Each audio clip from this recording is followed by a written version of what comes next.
قبل كده ايه اللي يخلي واحد زي كريستيانو رونالدو يتحول اسمه من مجرد لاعب عادي لاسطوره الناس كلها بتردد اسمه؟ هل هي بسبب جسمه القوي، ولا بسبب موهبته اللي مولود بيها، ولا بسبب عقليته الحديديه اللي بيتميز بيها واللي قدرت انها تخليه اعظم لاعب كره قدم في التاريخ؟ السر اللي حرفيا لازم يبقى مع كل واحد فينا. بدون ما نخش في تفاصيل كتيره، انزل حالا اعمل فولو لايك ويلا بينا نبدا. خلونا نبدا الفقره بالعقليه الصعبه وتشكيل العقليه بتاعته. رونالدو اتولد في جزيره ماديرا في اسره فقيره جدا وبتعاني من الضغط والفقر الشديد جدا، وابوه مدمن كحوليات. قصه امه اللي ما كانتش اصلا عايزه تخلفه، وحرفيا الظروف ما كانتش في صالحه نهائي. ورغم كل ده كان يردد قدام صحابه في الملعب: افتكروني لان هبقى افضل لاعب في العالم. في الحقيقه ده مش غرور، ده يقين تام من عقل كريستيانو انه فعلا هيبقى الشخص اللي حرفيا افضل لاعب في التاريخ. Bono, so who's the best player in the world ever?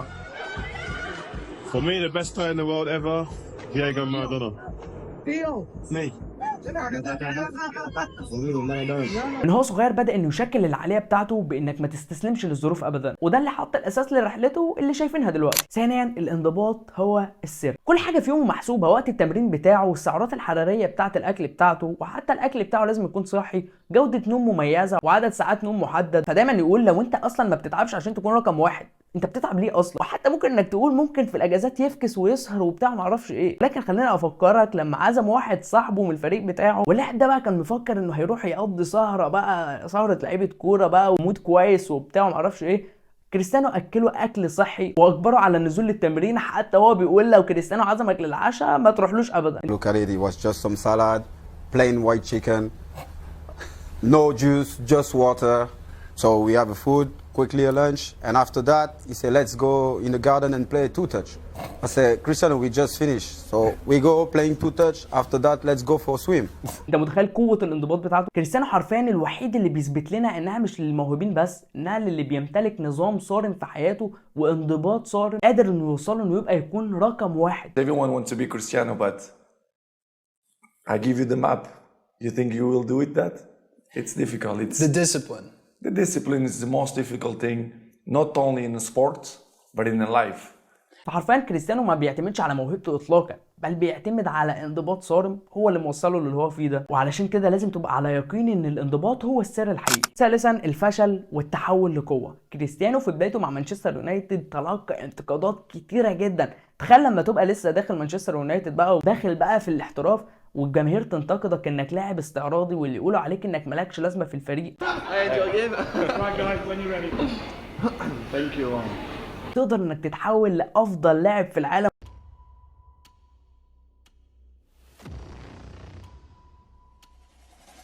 شاف قوه التحول بتاعته عامله ازاي؟ دايما يقول مفيش نجاح من غير معاناه. فكان دايما لما يتعرض لانتقادات كتيره او يرجع من اصابه قويه جدا، كان دايما يرجع اقوى من الاول. ودي رساله لاي حد ان كل فشل هو بدايه لقوه جديده. عقليه القائد. كريستيانو رونالدو بيمتلك عقليه القائد في الملعب، وده فعلا اللي قاله زملائه. مش مجرد انه يصرخ في الملعب علشان زملاته يلعبوا، بل بيخلي كل لاعب في الملعب هو افضل نسخه من نفسه. وده مش كلامي، ده كلام زميل ليه قال انه كريستيانو رونالدو بيحاول ان يخلي كل زميل ليه في الفريق يكون افضل نسخه من نفسه. وده درس قوي يبين لك ان القائد الحقيقي هو اللي يقدر انه يرفع من روح الناس اللي حواليه. الثقه بالنفس. واحده من اكتر الحاجات اللي بتميز كريستيانو رونالدو هي ثقته بنفسه. Not number 7, number 1. مش غرور، بس يقين من كريستيانو رونالدو انه تعب بما فيه الكفايه، وعلشان كده هو مش خايف من اي مواجهه، لانه بكل بساطه مفيش حاجه تانية ما عملهاش. حرفيا الثقه دي خلته اسطوره، وهي حاجه كل واحد فينا محتاج انه يبنيها بنفسه. رونالدو علمنا ان النجاح مش للموهوبين بس، النجاح للي عندهم عقليه قويه بيقدروا انهم يشتغلوا عليها كل يوم. We can do it better. We have to believe, we have to be positive to try to change the things. This is why we have to, we're not going to give up.